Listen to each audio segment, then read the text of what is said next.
Welcome to Lesson 13 in Unit 1, Science 7 on Ecology.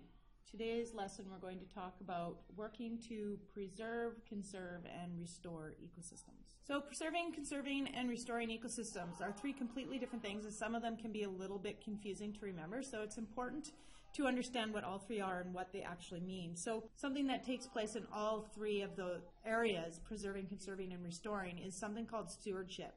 And stewardship is taking personal responsibility for looking after an ecosystem. So if you're a person who wants to take care of an ecosystem or want to do something to help an ecosystem, you're considered a steward, and that you are practicing stewardship for that ecosystem.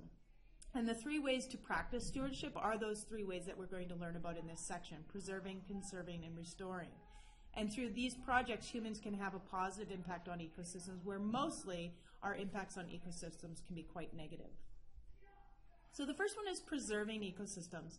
So a preserved ecosystem is somewhere like the Cohutsamine Valley that we talked about in Chapter 1. Okay, it's an area that's not touched by humans to a great extent or at all, and it's not impacted also. It's exactly the way it's supposed to be. It's exactly the way nature's intended it to be. Everything in there should be in balance and in harmony. And so when we preserve those ecosystems, we're essentially designating an area that humans can't go into. We want to keep it exactly the way that it is. So it keeps human activities away from the area completely. Preserving ecosystems can often be confused with conserving ecosystems. Now, conserving an ecosystem is a little bit different. And if you notice in this picture, you can see a bridge. And if you can see a bridge, then you know that this has been adapted for human use.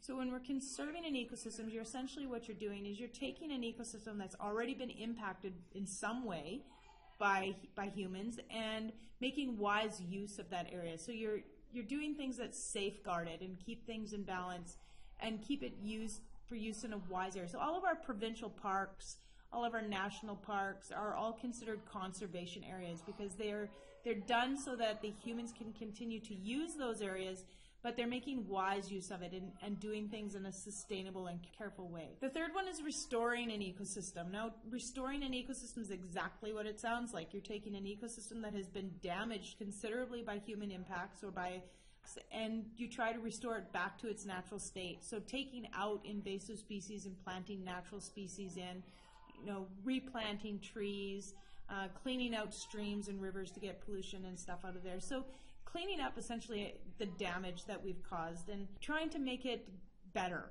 That most stewardship occurs in these areas, in the restoration of ecosystems. Okay, so those are the three main ones. Preserving, so keeping a natural ecosystem exactly the way it is without human interference. Conserving, making wise use of an ecosystem that may have some human activities going on in it, and restoring ecosystems where you're trying to replace and restore a damaged ecosystem. We'll talk more about this in class, but those three things are very important. Make sure you know the difference, and I'll see you next time.